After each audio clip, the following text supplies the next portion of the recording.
Prontos para partir 3. Vocês estão prontos? Ó, escutei uns amém aí.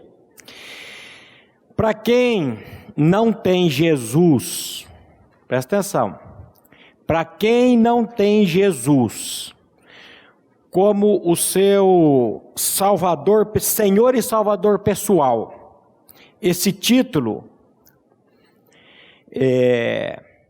não causa desconforto e nem medo nenhum. Para quem tem Jesus como seu Senhor e Salvador pessoal, esse título aqui não causa desconforto nenhum. Agora, para quem não tem Jesus como o seu Senhor, o seu Salvador, o centro da sua vida, vai causar sim um certo desconforto e um certo embaraço. Agora, que o Senhor fale conosco, por meio da palavra dele, para que esse pavor, esse medo da morte seja tirado de cada um de nós. O nosso texto base é Filipenses 1:23. Eu quero convidar os irmãos a lerem junto a palavra de Deus, que é um privilégio. Então, Paulo em Filipenses 1:23 diz assim: Ora, de um e de outro lado estou constrangido, tendo o desejo de partir e estar com Cristo, que é incomparavelmente melhor. Os irmãos vão de convir comigo, que uma pessoa para dizer isso daqui, que Paulo está dizendo, pelo menos a certeza da salvação ele tem que ter. Pelo menos a certeza da salvação tem que estar no coração dele. Esse mesmo homem vai dizer assim: eu sei em quem tenho crido, e estou bem certo que ele é poderoso para guardar o meu tesouro, ou o meu depósito, para o dia final. E eu quero lembrar aos irmãos que a Bíblia diz que Deus não faz acepção de pessoas. Se Deus colocou essa certeza no coração de Paulo, Ele pode colocar essa certeza no coração do Maurício, de cada um de vocês. E de vocês também que nos acompanham pela internet. Então, Ele guarda. Eu gosto muito do Salmo, o salmista, quando ele diz assim: em ti, pois, confiam os que conhecem o teu nome. Quem conhece, confia. E quem confia, descansa. Precisamos aprender a descansar no Senhor. E para descansar nele, eu preciso confiar nele. E para confiar nele, eu preciso conhecê-lo. E como é que nós conhecemos a Deus? Pela palavra, ou ficar até 2 horas da manhã esperando luta de UFC. Tem uns irmãos rindo aí. Quantas vezes nós ficamos até de madrugada lendo a Bíblia?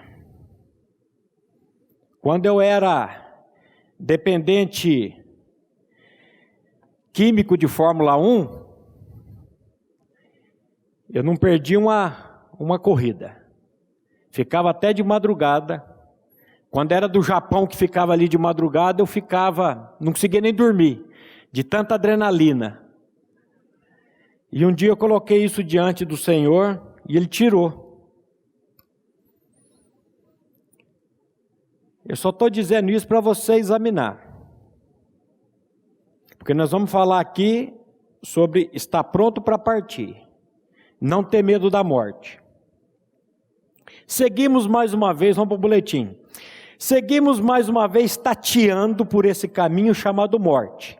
Aprendendo a olhar para aquele que veio para nos dar, olhando para aquele que veio nos dar, não apenas uma vida passageira e transitória, mas a vida eterna, que jamais terminará em um aqui e jaz. Pelo contrário, vai começar em um aqui e jaz. Porque quando o cristão fechar o olho aqui, a Bíblia diz que aquilo que o olho não viu, aquilo que o ouvido não ouviu e jamais entrou no coração do homem, é aquilo que Deus tem preparado para aqueles que o amam. O verdadeiro cristão, cheio do Espírito, não teme a morte, seja ela como for. Por favor, preste atenção nessa expressão. O verdadeiro cristão, cheio do Espírito Santo, não teme a morte. Ter o Espírito é uma coisa, ser cheio do Espírito é outra bem diferente. Eu estou dizendo aqui que o cristão cheio do Espírito, ele não teme a morte. Todo salvo tem o Espírito? Sim ou não? Paulo vai dizer, se alguém não tem o Espírito de Cristo, esse tal não é dele. Agora, todo salvo é cheio do Espírito? Não. E a exortação da palavra de Deus, lembra quando Paulo vai dizer aos irmãos de Éfeso, enchei-vos do Espírito. E como que eu me encho do Espírito? Qual que é a receita para que eu seja cheio do Espírito? Orar, jejuar, a palavra diz. Como que eu me encho do Espírito? Paulo vai dizer assim, falando entre vós. Olha a importância da igreja. Não tem como você ser cheia ou cheio do Espírito na sua casa trancado. Você é cheio do Espírito na igreja, com os irmãos, tendo misericórdia com o irmão. Então ele diz assim, falando entre vós, com salmos, entoando hinos e cânticos espirituais, dando sempre graças a Deus por tudo, sujeitando-vos uns aos outros no temor de Deus. É assim que nós somos cheios do Espírito, na comunhão da igreja. Você está vendo porque existe uma cultura, existe uma luta para a reunião dos irmãos? Não tem como eu ser cheio do Espírito sem estar com os irmãos. Então, só tem uma maneira de eu ser cheio do Espírito, obedecendo essas regras aqui. Em contato diário com a palavra, orando em todo o tempo no Espírito. Então, volto a dizer, o cristão cheio do Espírito, ele não teme a morte. Se você teme a morte, de duas uma, ou você não é um cristão ainda, você não tem o Espírito de Cristo, você não foi regenerado por Deus, nós vamos tratar aqui, ou porque você não está cheio do Espírito. Ter o Espírito, nascer de novo, a dependência total de Deus. Ser cheio do Espírito, eu preciso de disciplinas. Lembrei de um livro maravilhoso, chamado A Celebração da Disciplina. Procure esse livro e leia ele. Que às vezes a palavra disciplina, ela ecoa nos ouvidos de algumas pessoas que creem muito nessa graça barata. Eu não preciso fazer nada, é tudo pela graça. É graça, mas a graça vai me levar para as boas obras. Então, voltando para o boletim, o verdadeiro cristão cheio do Espírito não teme a morte, seja ela como for. O escritor aos Hebreus nos confirma essa verdade pelo sopro divino em Hebreus 2,15. Vamos ler. E livrasse todos que pelo pavor da morte estavam sujeitos à escravidão por toda a vida. Livrasse quem? Todos. Todos, deixa alguém de fora? Você e eu estamos incluídos nesse todos. Mas livrasse a todos do quê? Pelo o pavor da morte, o medo da morte. Eu já disse aqui e volto a dizer, eu não preciso fazer às vezes uma sessão de aconselhamento, de psicologia, para tentar descobrir de onde que vinha um medo que eu tinha da morte. Quando Meu pai assistia Fantástico, televisão, e falava de morte, eu tapava os ouvidos. Eu tinha paura de morte. Ir num velório, olhar para um defunto era algo que era impossível. O dia que eu li esse texto de Hebreus 2, 14 e 15, aquilo que a Bíblia chama de revelação, aquilo que a Bíblia chama de rema, porque a Bíblia diz que a letra mata, mas o Espírito é que traz vida. Às vezes eu tenho muito conhecimento do Logos, às vezes eu tenho muito conhecimento da letra, às vezes eu tenho muito conhecimento aqui, ó, é o cearense cabeçudo. Desculpa aí os cearenses aí, eu sou também, compartilhei com os irmãos, meu pai é cearense, estou falando mal dos irmãos não. A Bíblia diz que a ciência incha, tem muita gente com a cabeça inchada, conhece muito, mas isso precisa ser transformado pelo Espírito Santo em rema, em revelação. Mas o dia que eu li aquele versículo, o Espírito Santo fez assim, ó. Hoje eu só não beijo o defunto porque é para não tem mais paura nenhuma. Aliás, lugar melhor para se pregar o evangelho é em velório. Pior é festa de aniversário, na minha opinião. Velório é uma bênção de você pregar a palavra, que as pessoas estão ali. Eu não sei se é por isso que a Bíblia diz assim, melhor ir na casa onde há luto do que na casa onde há festa. Onde você prefere ir, meu irmão? Na casa onde há festa. Mas a Bíblia diz que é melhor ir na casa onde há luto, porque ali você está vendo, você vai ver o seu fim. É aquela frase que me acompanha há alguns anos, nós somos o quê? Uma encomenda que a parteira enviou para o coveiro, e a qualquer minuto ou segundo essa encomenda pode chegar. Fica tranquilo que a tua hora está chegando, meu irmão. A minha está bem. Agora, eu estou pronto para partir? Você está pronto para partir? Dessa para outra? Vamos botar boletim. Para o incrédulo, entretanto, a morte é deveras aterrorizante.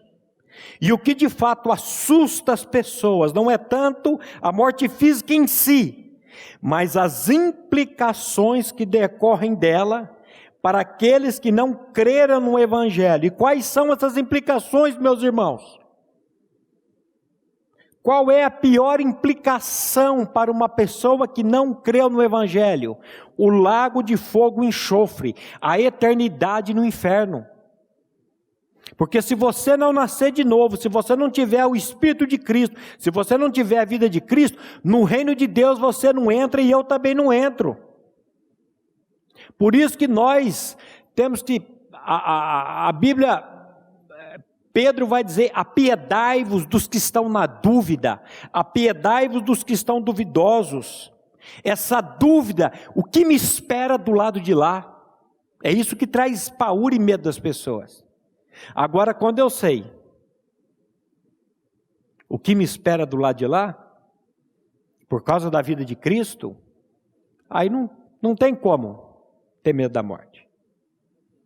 Aí você vai poder dizer, como Paulo disse, um versículo antes do nosso versículo base aqui, quando ele diz, o meu viver é Cristo, e o morrer é ganho, é lucro. O Senhor pode fazer isso no seu coração, como fez no meu, Ele pode fazer no seu. Lembre-se que Deus não faz acepção de pessoas. A partir do momento em que alguém é convertido por Deus e tornado um cristão, esse alguém não está mais sujeito à escravidão do diabo.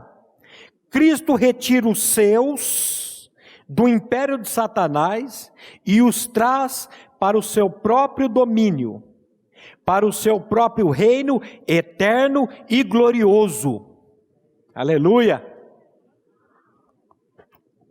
Vocês lembram daquele texto quando Paulo diz assim, Ele nos libertou do império das trevas e nos transportou para o reino do Filho do seu amor. Então, quando eu passo por esse transporte, e por Deus, Presta atenção aqui. A partir do momento que alguém é convertido por Deus e tornado um cristão, você não se torna cristão, você é tornado cristão por Deus. Se você está tentando virar crente, desista de virar crente. E diga assim: Senhor, faça de mim um crente. Senhor, faça de mim uma nova criatura, por misericórdia. Peça para ver. O Evangelho é a coisa mais simples do mundo.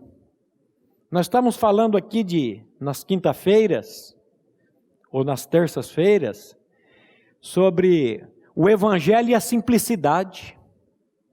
O Evangelho é simples. A melhor definição de pastor que eu vi até hoje é essa. É aquele que pega a Bíblia, complica a Bíblia e tenta explicar a Bíblia complicada para você. A palavra de Deus, ela é suficiente. Você pode abrir ela. Hoje o pastor Eric fez um devocional ali com o pessoal a equipe que está trabalhando para que você e na tua casa assista esse culto. Você não sabe, mas os irmãos chegam 7:30 da manhã aqui, viu? E o pastor Eric, no devocional, nós lemos Palavra de Deus, capítulo 1 de Filipenses inteiro. Cada um lia 2 versículos. Às vezes a pessoa fala assim: mas só leu a Bíblia? Só leu a Bíblia. Não precisa de mais nada. Se eu pudesse subir nesse púlpito aqui e ler a palavra, já era o suficiente. Porque não é a minha argumentação, não é o meu conhecimento que vai convencer você. Quem vai convencer você é a palavra de Deus, por meio do Espírito. E a espada do Espírito é o quê? A palavra de Deus. A palavra tem esse poder de operar. Ela é como uma espada de 2 gumes. Então, você precisa ser convertido por Deus e ser tornado um cristão por Deus. Aí quando ele faz essa obra, o que é? Vamos dar mais uma pisada aqui. O que é ser cristão? É ser membro de uma igreja? É ser batizado num batistério? Ser cristão é você ter Cristo habitando em você. Como que eu me torno uma nova criatura? Só tem um jeito. O eu precisa sair e Cristo precisa entrar. Se alguém está em Cristo, não será. Uma vez um pastor disse para o pastor Glenn, esse texto aí é escatológico, de 2 Coríntios 5,17. Quando Paulo disse: se alguém está em Cristo, é uma nova criatura. As coisas antigas já passaram, eis que tudo se fez. Eu gosto de uma versão que diz: se fará novo. Esse texto é escatológico, pastor, isso aí é para o futuro. Aí o pastor Glenn falou: engraçado, por que ele não diz será uma nova criatura? Por que o texto diz é uma nova criatura? Será que o Espírito Santo de Deus está escrevendo isso aqui para confundir a gente, pastor? Porque se tem uma coisa que pastor gosta de fazer, é interpretar, né? Agora que esse tempo aí, o povo está tudo doido para estudando escatologia, pré-tribulacionista, e fica querendo descobrir se o arrebatamento é antes, se é depois, se é durante. O que isso vai adiantar? Se você não tem a vida de Cristo, o que adianta o arrebatamento ser antes da grande tribulação? Se você não tem Cristo, o que adianta o arrebatamento ser depois da tribulação ou no meio da tribulação? Se você não tem Cristo, meu irmão, você está frito, literalmente. Então nós precisamos nos examinar, à luz da palavra de Deus. E Espírito Santo, nós vamos trabalhar com isso aqui, se der tempo. Vamos lá. Paulo exortou Timóteo, seu filho na fé, a não se envergonhar do testemunho do Senhor e das prisões do apóstolo, mas pelo contrário, o incentivou a participar com ele daqueles sofrimentos em favor do Evangelho, pois o próprio Evangelho oferecia benefícios suficientes para recompensar quaisquer tipos de custos pessoais. Em outras palavras, Paulo estava afirmando que o Evangelho compensa qualquer tipo de sofrimento. Oh, aleluia! O Evangelho compensa qualquer tipo de sofrimento. E Paulo vai dizer isso aqui para nós, em 2 Timóteo 1, de 8 a 12. Vamos ler junto também. Quando ele está dizendo para Timóteo: não te envergonhes, portanto, do testemunho do nosso Senhor, nem do seu encarcerado, que sou eu. Pelo contrário, participa comigo dos sofrimentos a favor do Evangelho, segundo o poder de Deus, que nos salvou e nos chamou com santa vocação, não segundo nossas obras, mas conforme sua própria determinação e graça que nos foi dada em Cristo Jesus, antes dos tempos eternos e manifestada agora pelo aparecimento do nosso Salvador Jesus Cristo, o qual não só destruiu a morte, como trouxe à luz a vida e a imortalidade mediante o Evangelho, para o qual eu fui designado pregador, apóstolo e mestre, e por isso estou sofrendo estas coisas. Todavia não me envergonho, porque sei em quem tenho crido e estou certo de que Ele é poderoso para guardar o meu depósito até aquele dia. Que texto precioso e maravilhoso para você, depois do almoço, meditar lá na sua casa, ruminar esse texto. Estava lendo aqui o Espírito mostrando a eleição, a predestinação, quanto que tem nesse texto aqui. Depois procure lá na sua casa. Esse texto nos mostra com clareza os muitos benefícios que o aparecimento de Jesus Cristo nos trouxe: destruição da morte, luz, vida e imortalidade. Refletir sobre a morte à luz das Escrituras efetivamente acalma os nossos medos, infundindo esperança e paz em nossos corações. Isso é maravilhoso. A Bíblia diz assim: se vivemos, para o Senhor vivemos, e se morremos, para o Senhor morremos. Quer vivamos, quer morramos, somos o Senhor. De quem que você é? Você é do Senhor ou você é de você mesmo? Quem que está no mando? Quem que está no controle da sua vida? Quem que tem a rédea da sua vida? Você ou o Senhor? Só para você pensar. Embora não admitam, muitas pessoas são supersticiosas quando o assunto é a morte. É verdade ou não é? Você conhece gente que é supersticiosa com a morte? Eu conheço. Eu mesmo era muito.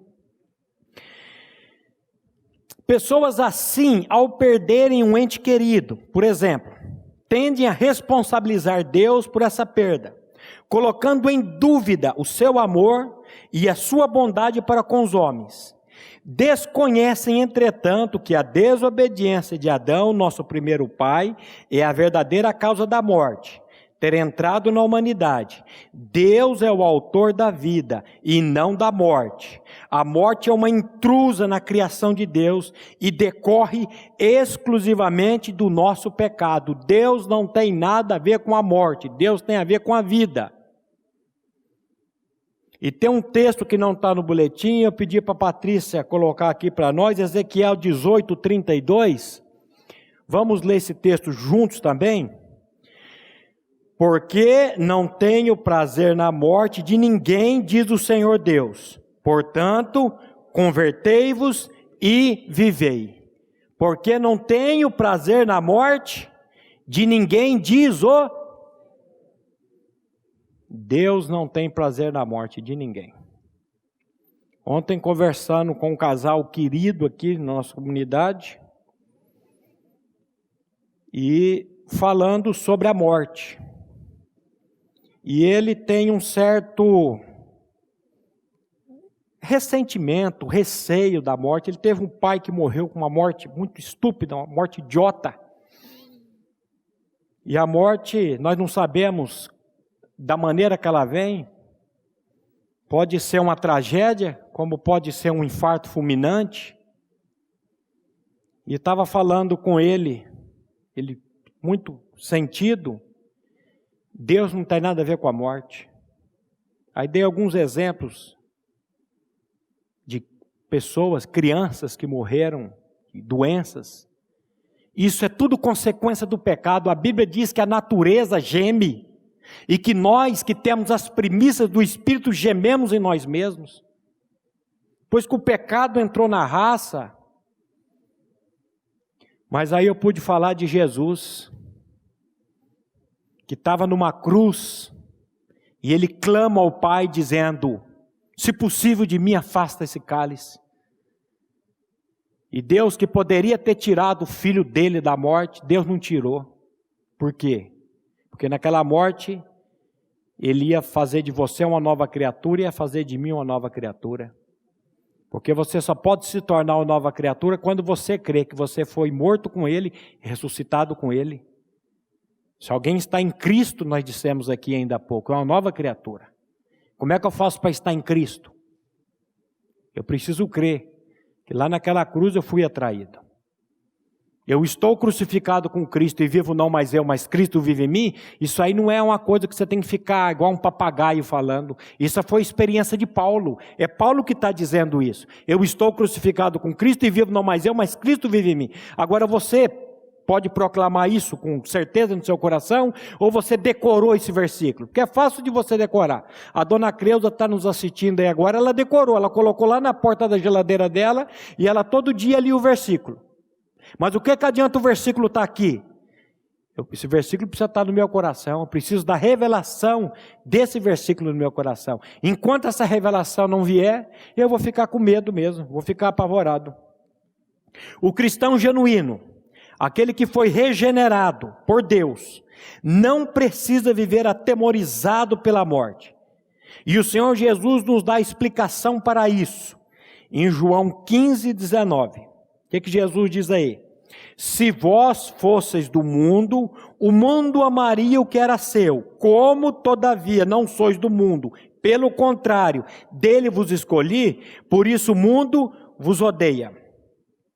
Nós, os cristãos, não somos deste mundo, pois fomos desarraigados dele, por meio da graça de Deus, na obra de Cristo, conforme descreve o apóstolo Paulo em Gálatas, capítulo 1, versículo 4 e 5. O que Paulo diz aqui, meus irmãos?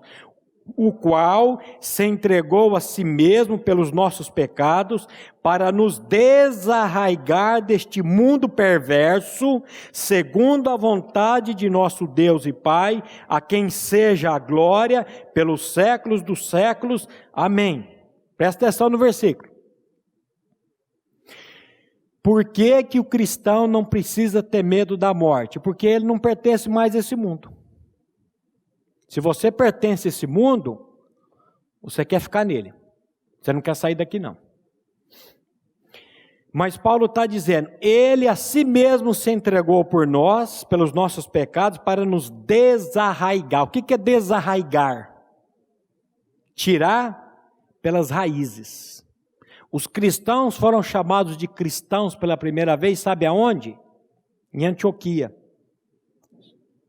Atos dos Apóstolos vai dizer isso. Quando eles vinham, eles disseram assim, lá vem aqueles que transtornam o mundo. O que é transtornar o mundo? É virar. Antes, eu andava aqui. Agora as minhas raízes estão no céu. No meu entendimento, o grande problema da cristandade atual reside no fato dos cristãos, paradoxalmente, não compreenderem o que significa ser um cristão. Se nós efetivamente compreendêssemos a posição que ocupamos, bem como os privilégios dessa posição, e ainda a glória do destino que nos está reservada, certamente, a nossa perspectiva a respeito da morte seria completamente diferente. Oh, meu querido. Se eu tivesse a perspectiva, se eu tivesse o vislumbre do que me espera, eu não ia temer a morte. De maneira nenhuma. Ao contemplarmos a história da igreja cristã e os seus muitos mártires, que ao custo do seu sangue impulsionaram grandes avivamentos, uma certeza nós temos: esses irmãos sabiam de fato o que significa ser um cristão.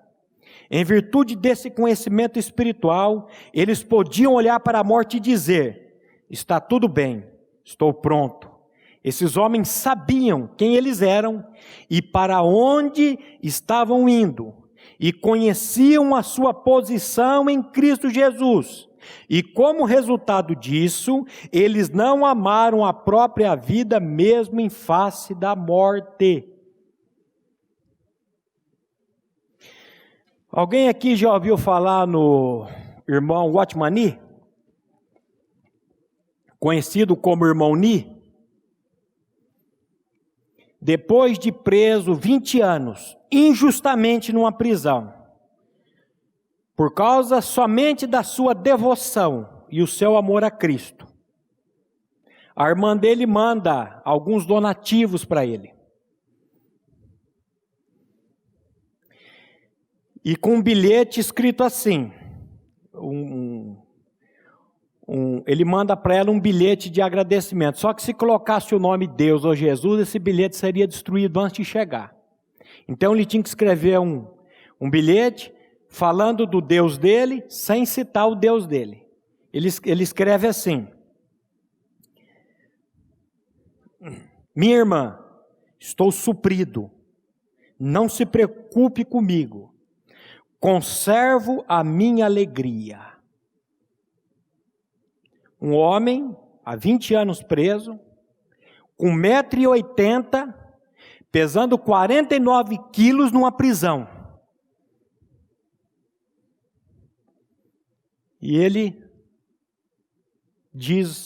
manda um bilhete desse: minha irmã, estou suprido, não se preocupe comigo, conservo a minha alegria.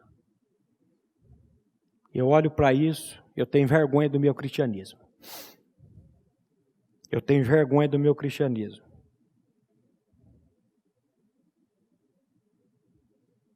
Ele conhecia o seu Senhor. Ele sabia para onde ele ia. Quando ele estava adorando o Senhor na cela, ele tinha um costume de cantar, de louvar o Senhor. Um guarda se aproximou dele e disse: Senhor Nee, eu quero receber esse Jesus que você tanto adora, eu quero conhecê-lo, mas eu tenho medo. Eu tenho medo de perder tudo. Aí o irmão Nee diz assim para ele: mas enquanto você não recebê-lo, você não tem nada. Eu estou com medo de perder tudo, irmão Nee, mas enquanto você não recebê-lo, você não tem nada. Porque a palavra de Deus diz que aquele que não poupou seu próprio filho, antes o entregou por todos nós, não nos dará, juntamente com ele, todas as coisas?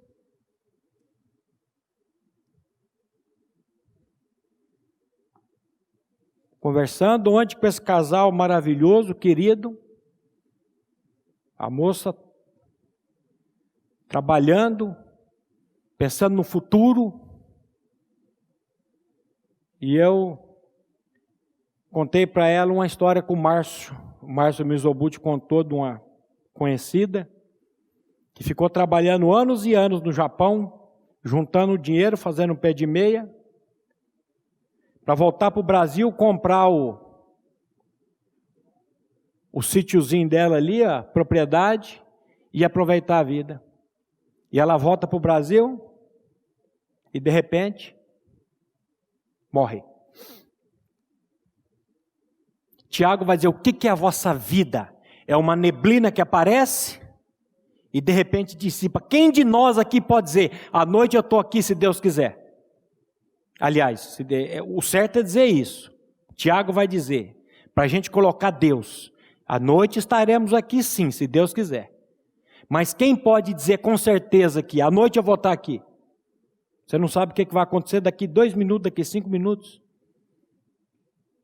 Então eu vejo hoje na cristandade um aprisionamento tão...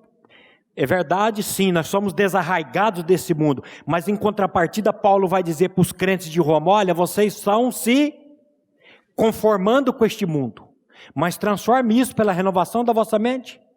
E como é que a nossa mente é renovada, meus irmãos? por meio da palavra. Se Cristo não fizer isso, não adianta. Então, Sioni, eu queria receber seu Jesus, mas eu tenho medo de perder tudo. Como é que você vai perder se você não tem nada? E um bilhete escrito por mãos trêmulas foi encontrado debaixo do seu travesseiro, depois da morte dele na cela. Ele morreu na cela. Dizendo assim: Cristo é o Filho de Deus, que morreu para a redenção dos pecadores e ressuscitou após 3 dias.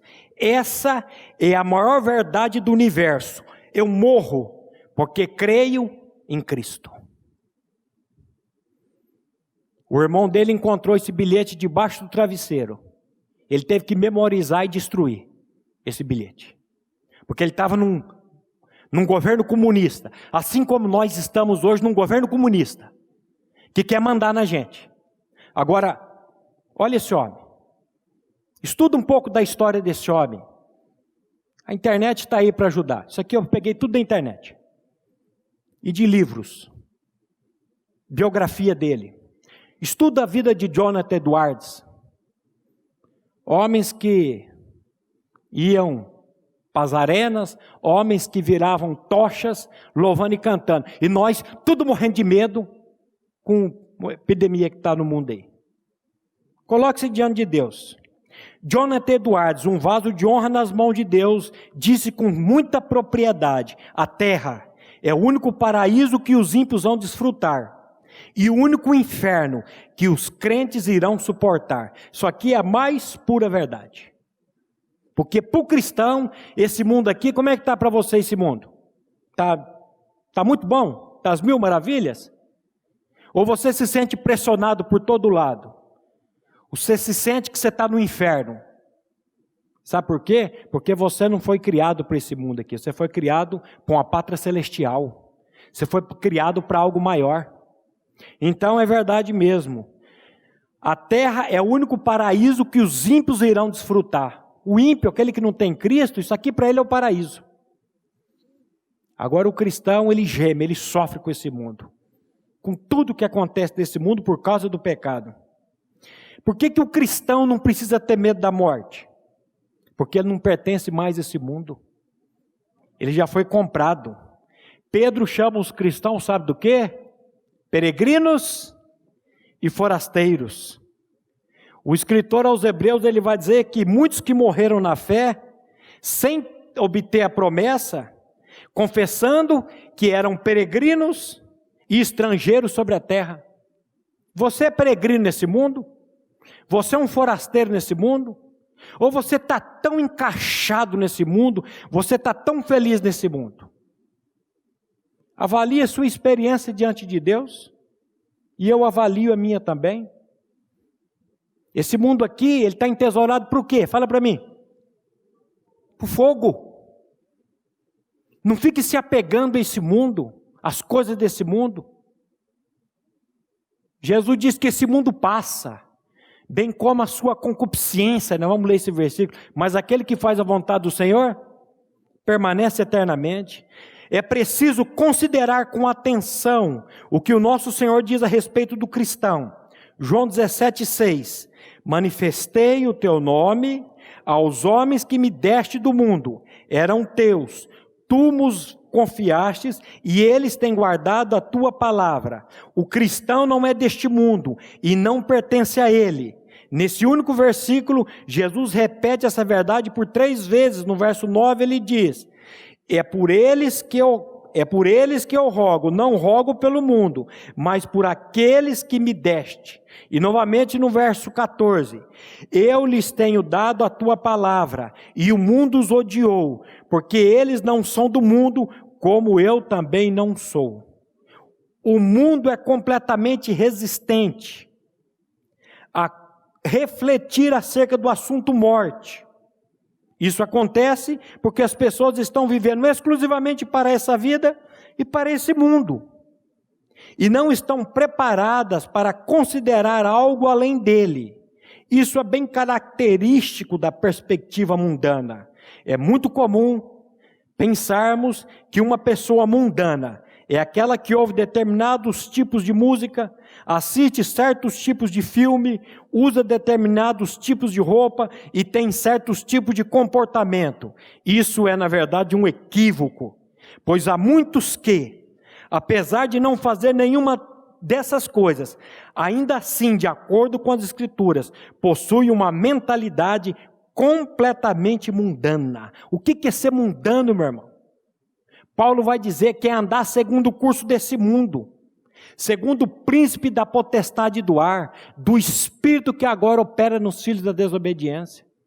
O que é não ser mundano? É andar guiado pelo Espírito de Cristo, é andar pensando nas coisas do alto. É verdade que nós vivemos no mundo,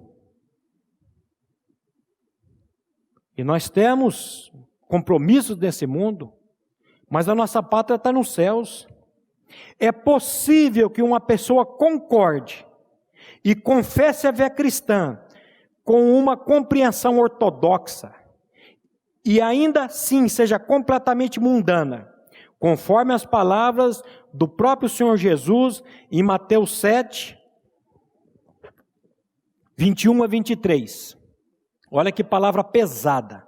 Nem todo que me diz Senhor, Senhor, entrará no reino dos céus, mas aquele que faz a vontade do meu Pai que está nos céus. Muitos naquele dia hão de dizer-me, Senhor, Senhor, porventura não temos nós profetizado em teu nome, e em teu nome não expelimos demônio, e em teu nome não fizemos muitos milagres? Então lhes direi explicitamente, nunca vos conheci, apartai-vos de mim, os que praticais a iniquidade. Isso aqui é pessoa mundana. Mas como? Eles estão profetizando em nome de Jesus, eles estão curando em nome de Jesus, estão fazendo maravilhas em nome de Jesus, mas são mundanos, porque não tem Cristo. Examine-se, meu irmão. Pelas palavras de Jesus fica claro que há muitos que acreditam serem salvas, mas que na verdade são mundanas e estão completamente perdidas. É triste pensar que há muita gente ao nosso redor vivendo dessa maneira. É triste, mas é verdade. São pessoas religiosas e até mesmo respeitáveis, mas que vivem apenas para elas mesmas, cujo propósito principal é somente juntar coisas e mais coisas que ficarão neste mundo corrompido e destinado à destruição. São pessoas que pensam em Deus, porém não louvam de todo o coração, como nos diz Jesus em Mateus 15, 7 e 8. Hipócritas, bem profetizou Isaías a vosso respeito, dizendo, este povo honra-me com os lábios, mas o coração está longe de mim. O cristão não é assim. A sua vida é centrada em Deus e o seu relacionamento com Ele é o que o governa. O cristão não é perfeito, mas a base de sua vida está centrada naquele que é perfeito, Deus. E isso significa, portanto, que o pensamento que o direciona é que ele é um peregrino, um estrangeiro neste mundo, indo para Deus, para a sua eterna morada. Por isso não precisa temer a morte. Há hoje somente dois grupos de pessoas, aqueles que são do mundo e aqueles que pertencem a Cristo. A qual grupo você pertence? Precisa responder não, meu irmão, responde no seu coração. Em última análise, não existe outra divisão ou distinção que tenha a menor importância ou relevância. Quando todos nós morrermos, fará alguma diferença se somos ricos ou pobres, instruídos ou não? Qual partido político que pertencemos? Importará o nosso status social? Tudo isso é completamente irrelevante, sem nenhuma importância. Como diz o antigo provérbio inglês, a morte é um grande nivelador. Quão tolos e superficiais somos nós. Muitas vezes damos importância às coisas ou projetos que ficarão aqui, não atentando para aquilo que Deus nos instruiu em sua palavra. 2 Coríntios 4,18, o que Paulo nos diz aqui? Não atentando nós nas coisas que se veem, mas nas que não se veem. Porque as que se veem são temporais, mas as que não se veem são eternas. O que você vai deixar desse mundo aqui, meu irmão? Eu estava conversando com os irmãos essa semana, eu ando no trânsito, eu reparo umas coisas interessantes. O pessoal que tem carrão importado anda com o carro fechado de máscara dentro do carro. O povo mais simples, que anda lá com os... não é desfazendo não, anda com os vidão abertos sem máscara. Parece que quanto mais tem, mais medo da morte a pessoa tem. Quanto mais dinheiro tem, mais apegado a esse mundo. Por isso que a Bíblia vai dizer: Senhor, não me dê nem riqueza e nem pobreza, mas o pão de cada dia.